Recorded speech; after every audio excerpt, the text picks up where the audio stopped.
आत्म साक्षात्कार जब हुआ, क्या स्थिति थी आपकी में? जैसे मैं हर चीज़ से एक तरीके से च्युत हो गया, कट ऑफ हो गया। और कट ऑफ तो हो गया, पर मैं भी एग्जिस्ट नहीं कर रहा। या इसको दूसरे तरीके से बता सकते हैं कि हर चीज़ के साथ मैं जुड़ गया। जुड़ तो गया, मगर मैं एग्जिस्ट नहीं कर रहा।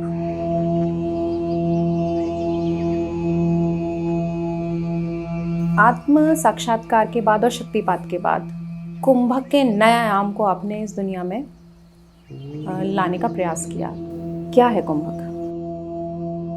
तो सांस रोकना जीवन को गति देने का मूलभूत नियम है, वही कुंभक है।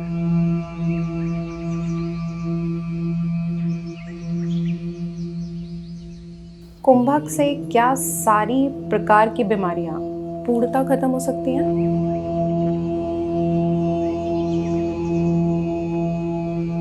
क्योंकि कुंभक से ही जीवन का निर्माण होता है। तो जीवन में अगर किसी तरीके की गड़बड़ी, डिस्क्रिपेंसी आ गई, तो वो कुंभक से ही ठीक हो सकती है। सभी बीमारियां कुंभक से ही ठीक हो सकती है। मैं ये ही भी लगा रहा हूँ, किसी और तरीके से नहीं हो सकती। राज विभू जी से कुंभक योगी बनने तक की जो आपकी यात्रा थी, ये कैसी रही? और एक बहुत कॉम्पिटिटिव इंसान हार नहीं मानता जिंदगी, और जीवन ना परीक्षा देती है और हमेशा एक कदम आपको आगे ले जाने की कोशिश करती है। ये जानने की इच्छा कि what is this life all about, ये है क्या। गुरु खुद ही अपने शिष्य का चुनाव करता है, यदि सही मायनों में कहा जाए तो। आपको जो इस समय निश्चित तौर पे करना है, उसको इतनी इंटेंसिटी के साथ करो कि कोई भी बैरियर हो तो टूट जाए, कि गुरु को आपको चूज करना पड़ जाए।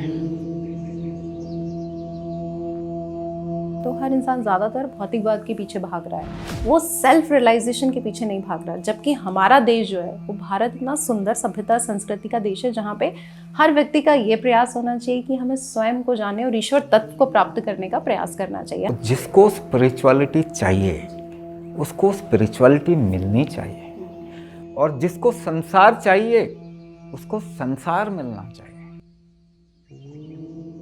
आध्यात्म का क्षेत्र उन लोगों के लिए नहीं है जो मरने को तैयार नहीं है।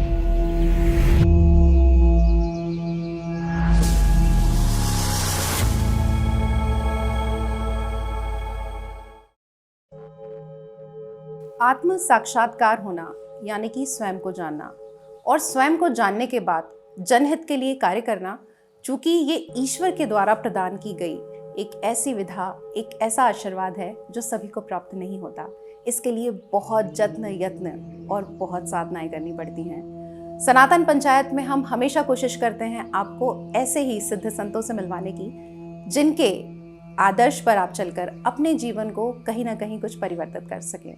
तो आज हमारे साथ जो संत हैं, वो हैं दिल्ली से पधारे आदरणीय स्वामी राज विभू जी, जिन्होंने साधना मार्ग पर चलकर कुंभक योगी बनने तक की प्रक्रिया को कैसे जिया, कैसे एक नए आयाम को उन्होंने प्राप्त किया, आज उनसे ये सब जानेंगे।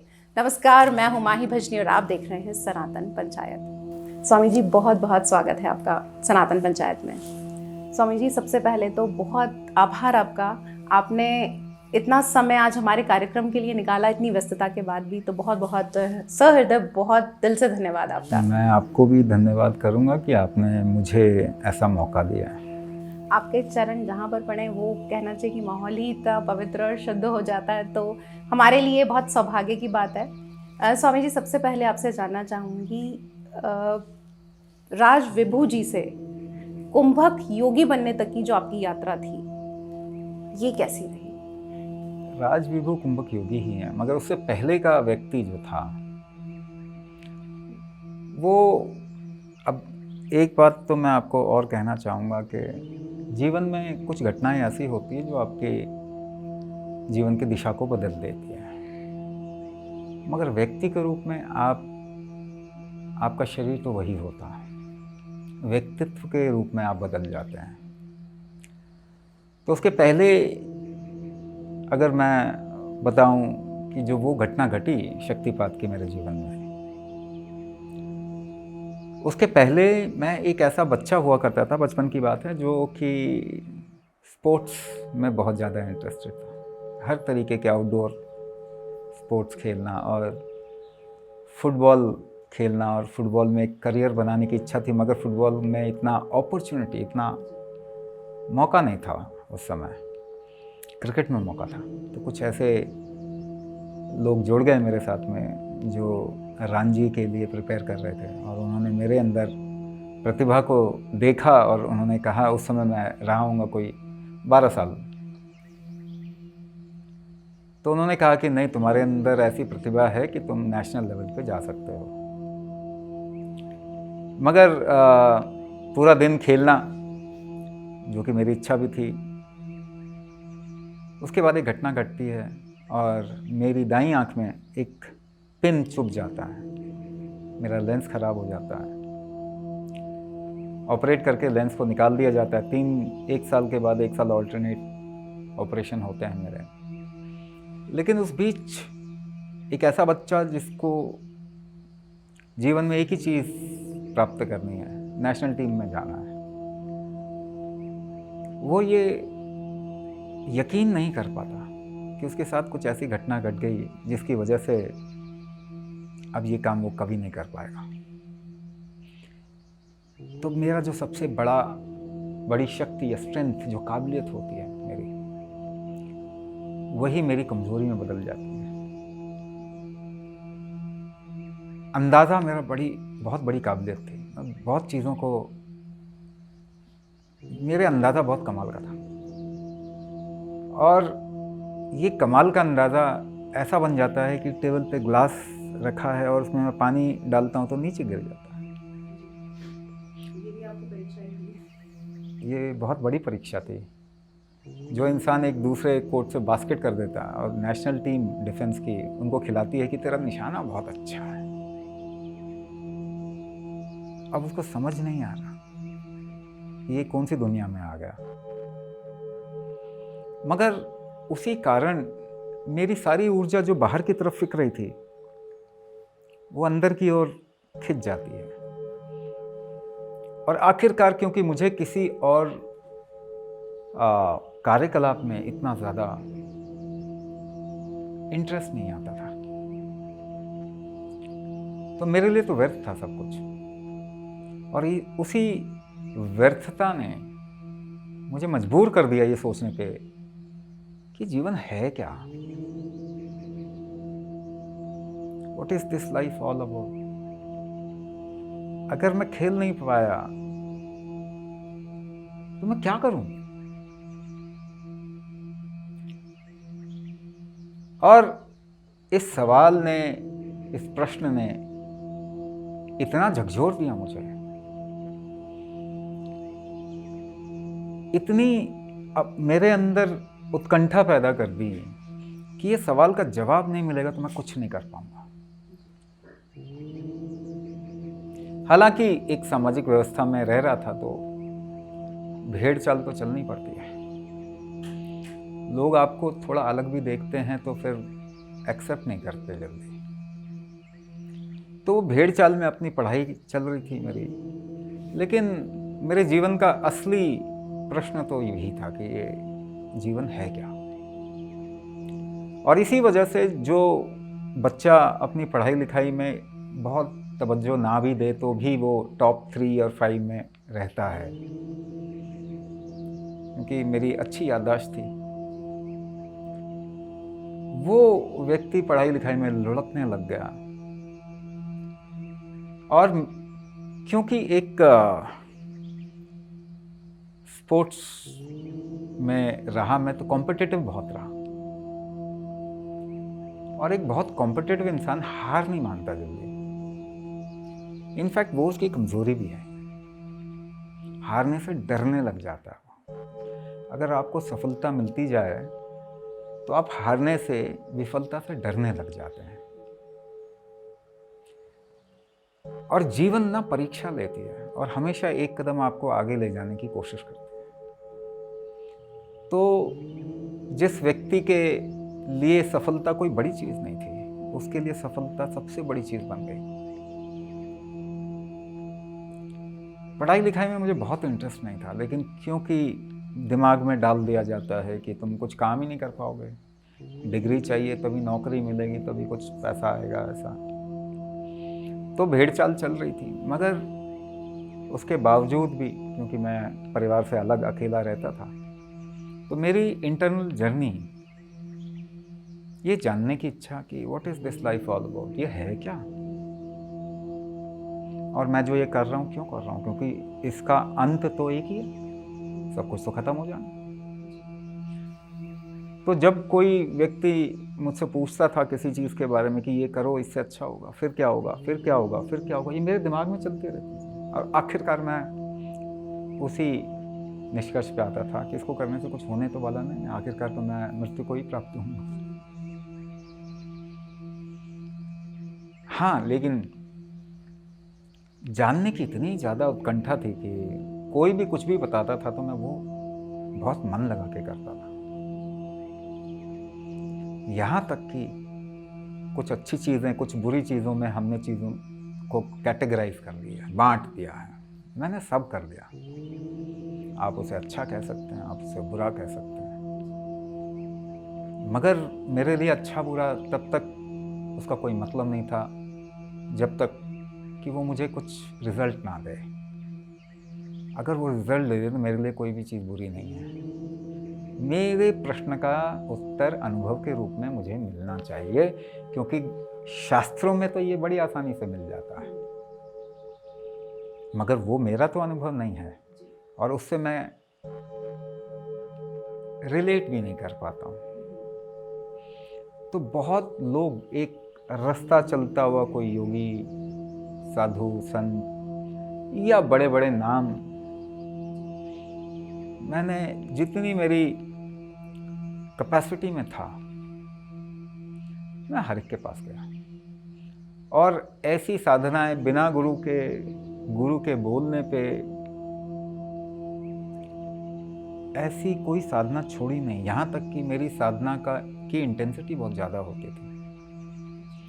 अगर किसी ने मुझे हठ योग पे डाल दिया तो हठ योग मैं उस तरीके से करता था कि मेरे मुंह से ब्लीडिंग होने लग जाती थी। हाँ, परखना, किसी ने दिया ये तो मैं उसे पूरे मन से करूँगा, मृत्यु के नज़दीक जाने तक करूँगा। लेकिन अगर वो मुझे वो प्रश्न का जवाब नहीं दे पाया तब मेरे लिए काम का, तब मैं छोड़ दूँगा। और इस तरीके से मेरी यात्रा चली बहुत गुरुओं के पास में। बहुत नामी लोग गुरु से भी अटक जाते हैं, चिपक जाते हैं कि भाई गुरु धारण किया, छोड़ेंगे तो नुकसान हो जाएगा। मेरे लिए वो कोई बड़ी बात नहीं थी, नुकसान तो मेरा हुआ ही पड़ा हुआ था। मुझे तो केवल एक ही प्रश्न का उत्तर चाहिए था, वरना जैसे गुरु की बात आपने यहाँ पे की, तो गुरु भी ये कहा जाता है कि ईश्वर के द्वारा ही आपको प्रदान किए जाते हैं, और ईश्वर मतलब गुरु खुद ही अपने शिष्य का चुनाव करता है, यदि सही मायनों में कहा जाए तो। आजकल हालांकि जिस तरीके का समय और सब विचारधारा चल रही है, तो बहुत सारे ऐसे भी गुरु आ गए हैं कि बस एक दीक्षा के नाम पे दीक्षा हो जाती है, वो नाम मात्र की। लेकिन जैसे आप अपनी बात कर रहे हैं कि जो सवाल आपका था स्वयं का जानने का, उस तक कोई भी शायद पहुंचा नहीं पाता है। तो ये भी एक बहुत सही गुरु, हम यहाँ पे इस शब्द का इस्तेमाल कर सकते हैं, सही गुरु मिलना जीवन में एक बड़ा टास्क हो गया है। प्रश्न ये है कि अगर आप गूढ़ ज्ञान सबके लिए अवेलेबल कर देते हो, सुनिश्चित कर देते हो, खोल देते हैं, तो हर व्यक्ति उस ज्ञान को अपनी कैपेसिटी के हिसाब से ही ले पाएगा। मान लीजिए कि मेरी कैपेसिटी 50 ml की है, आपकी 100 ml की है, तो पानी डालेंगे तो मैं 50 ही ले पाऊंगा, 100 तो मैं नहीं ले पाऊंगा। और उस 50 ml के हिसाब से ही मैं पानी को डिफाइन करूंगा या बताऊंगा।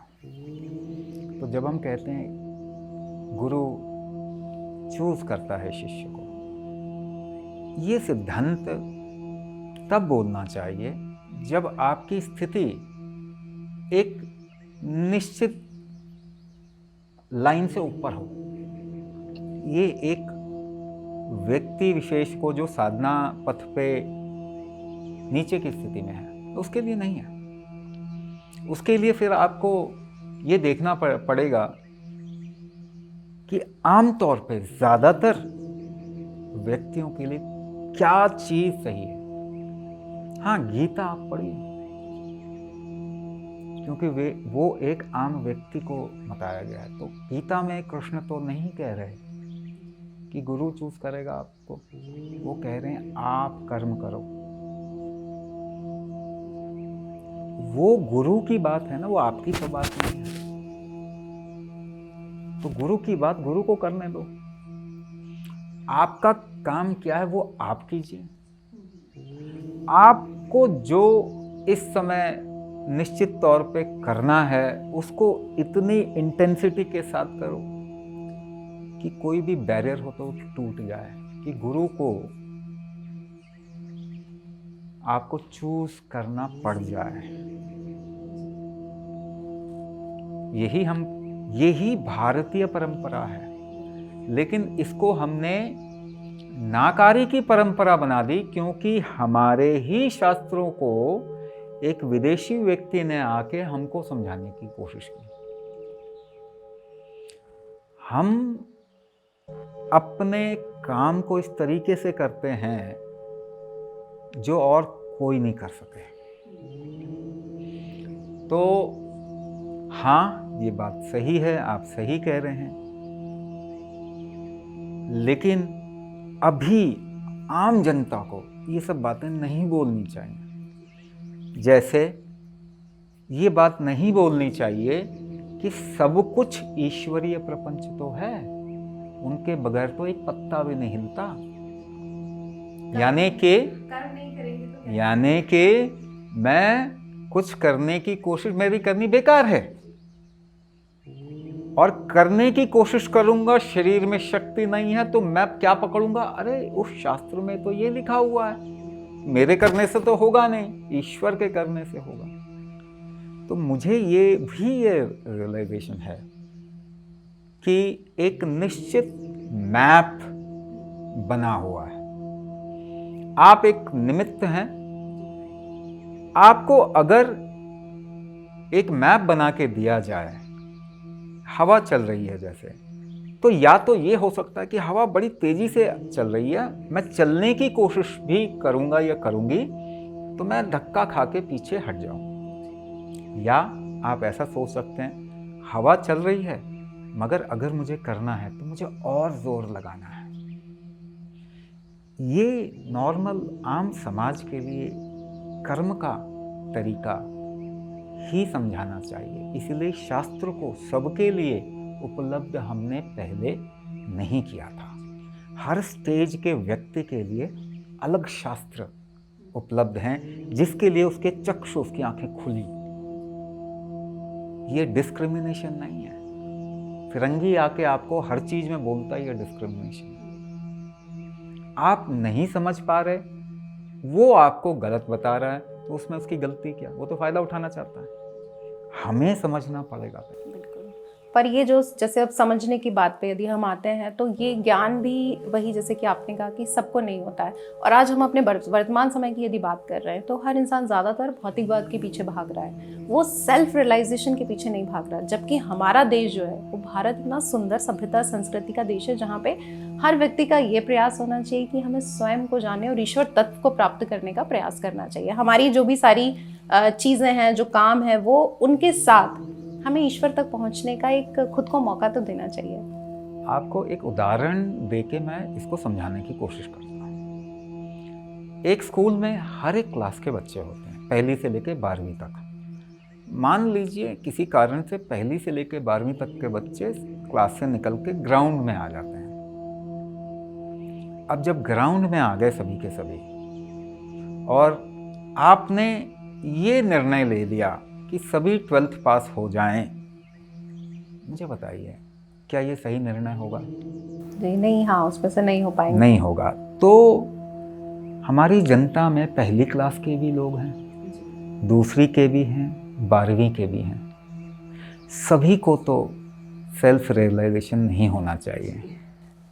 इसके लिए भी ईश्वर चुनते ही हैं। और नहीं, अभी हम बात हमारी कर रहे हैं। ईश्वर जो का काम ईश्वर को करने देते हैं, हम अपनी बात करते हैं। तो हमें उस समाज में एक वर्गीकरण करना चाहिए। ज़्यादातर व्यक्ति जो हैं वो अपने को भौतिक तरीके से सुखी और संपन्नता का अनुभव देना चाहते हैं। मान लीजिए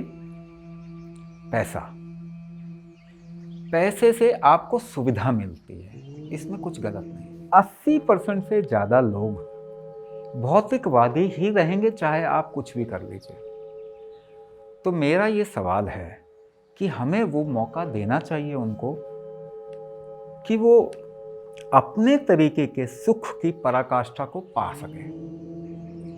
अगर कोई बहुत पैसा कमाएगा तभी वो पैसे धन की व्यर्थता को समझ पाएगा।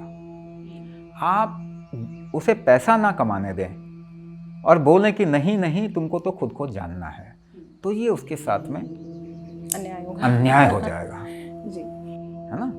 भूखे भजन न होए गोपाला, ले लो अपनी कंठी माला।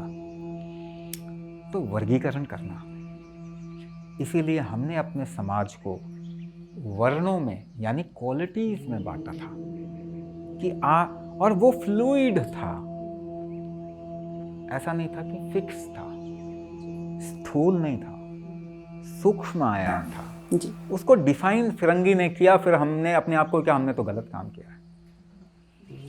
ऐसे ही क्वालिटी के रूप में अगर आप समाज को देखें तो ऐसे लोग आपको मिलेंगे जो इस क्वालिटी के हैं कि वो इस नदी के उस पार तक जा सकते हैं, भव सागर को पार कर सकते हैं। उनको वो मौका देना चाहिए। उनको अगर आपने सामाजिक बंधन में बांध दिया तो भी वो अपराध है। जी बिल्कुल है। तो जिसको स्पिरिचुअलिटी चाहिए उसको स्पिरिचुअलिटी मिलनी चाहिए, और जिसको संसार चाहिए उसको संसार मिलना चाहिए। जी।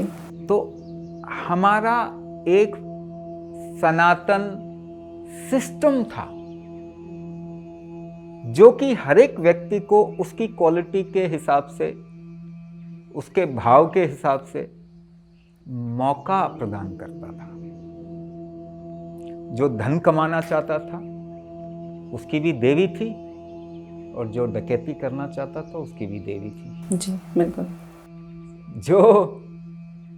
जो वैद्य बनना चाहे उसके लिए भी दरवाजे खुले हैं, और जो लड़ाई करना चाहे उसके लिए भी दरवाजे खुले हैं। जो आध्यात्म, जिसका मन रस नहीं लग रहा, उसके लिए भी आध्यात्म के दरवाजे खुले हैं। तो ये मौका सनातन पद्धति में ही मिलता है। अगर आप लक्ष्मी की पूजा करना चाहें, वाह वाह क्या बात है, लेकिन आप हनुमान जी की पूजा करना चाहें तो भी वाह वाह क्या बात है, अगर पीपल की पूजा करना चाहें तो भी वाह वाह क्या बात है, और अगर आप कहते हैं ये सब बेकार है, मैं तो मानता ही नहीं इन सब चीज़ों के ऊपर, मैं तो चार्वाक हूँ, तो वाह वाह क्या बात है। ये एक सनातन पद्धति ही कर सकती है। बाकी सारी दुनिया सही गलत पॉलिटिक्स में फंस गई, नंबर गेम में फंस गई। स्वामी जी, जैसे कि हम बात कर रहे थे आपकी बचपन से लेके गुरुओं को ढूंढने तक और वहाँ पे जो आप प्राप्त करना चाहते थे वहाँ तक की, उसके बाद जैसे मैंने बताया कि साधना मैं बहुत गहरे तरीके से करता था। बचपन से मैंने कई साधनाएं बिना गुरु के सानिध्य में की, और उसकी वजह से ऐसी स्थिति को प्राप्त हो जाता था जिसका मुझे अंदाज़ा ही नहीं होता था कि ये क्या है। यहीं पे हम इस बात पे मैं थोड़ा सा आपसे ये बात सवाल करना चाहूँगी कि जैसे बिना गुरु के हम किसी भी साधना में यदि लीन होते हैं तो वो कितनी उचित रहती है करनी, क्योंकि उसके बारे में हमें पूरी तरीके से यदि कहें तो जानकारी नहीं होती है। तो वो कितना उचित है, या क्या उसके कारण कभी कभी ऐसी भी परेशानियों का सामना हमें करना पड़ सकता है जो हमारे लिए सही नहीं है? अगर आपको 10 बच्चे जानकार मिल जाएं तो उसमें से ना 3 बच्चे आपकी बात जब बोलोगे तो मानेंगे, 3 बच्चे ऐसे होंगे जो कभी तो मानेंगे कभी नहीं मानेंगे, मगर 2 बच्चे ऐसे भी होंगे जो जब तक उनको अनुभव नहीं होगा तब तक नहीं मानेंगे। रेडिकल होते हैं। आध्यात्म का क्षेत्र उन लोगों के लिए नहीं है जो मरने को तैयार नहीं है। वो इतने रेडिकल होने चाहिए कि वो मृत्यु के लिए भी तैयार हैं कि उनको वो चीज़ चाहिए।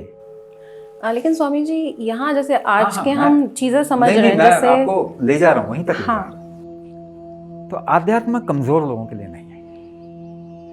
अब कमज़ोर लोगों के लिए नहीं है, लेकिन जो कमज़ोर हैं अगर वो आध्यात्म को चाहें तो उनको भी उपलब्ध होना चाहिए। तो आध्यात्म के अलग अलग रास्ते बनाए गए। मैं एक रेडिकल जैसा था जो जब तक कि मुझे अनुभव नहीं होगा मैं नहीं मानूंगा। इसीलिए मैं एक ऐसा व्यक्तित्व था जो नास्तिकता और आस्तिकता के बीच में पेंडुलम की तरह झूलता रहा। आस्तिकता के तौर पे गुरु ने जो बताया बिल्कुल करने की कोशिश की, नास्तिकता के तौर पे जो भी कुछ बताया गया उसके बिल्कुल उल्टा किया। और इससे क्या हुआ, नुकसान क्या, मैं दोनों बातें आपको बता रहा हूं। मैंने अपने आप को तो सेटिस्फाई कर लिया, मगर मेरी गति धीरे हो गई। जो काम मैं 2 साल में कर पाता उसको करने के लिए मुझे 10 साल लगे। ये ऐसा ही है जैसे कि हम लोग घूमते बहुत, मैं बहुत घूमता हूँ, और उस समय हमें किस पे भरोसा करना होता है क्योंकि रास्ते पता नहीं है। तो वो जो जीपीएस लगा हुआ है ना, उस पर भरोसा करना होता है। ऐसा नहीं कि वो धोखा नहीं देता, लेकिन ज़्यादातर समय वो काम आती है। तो अगर कोई रास्ता बना हुआ है, जीवंत तो गुरु है, तो मैं ज़्यादातर लोगों को कहूँगा कि आप उनको फॉलो करो, क्योंकि आपकी गति धीरे हो जाएगी। आप रेडिकल तो हो जाओगे, लेकिन एक तो गति धीरे हो जाएगी, दूसरी आप अपना बड़ा नुकसान करोगे। मैंने अपने शरीर का बहुत नुकसान किया, मैंने अपनी ऊर्जाओं का बड़ा नुकसान किया, जिसको संभालने में मुझे काफ़ी समय लगा।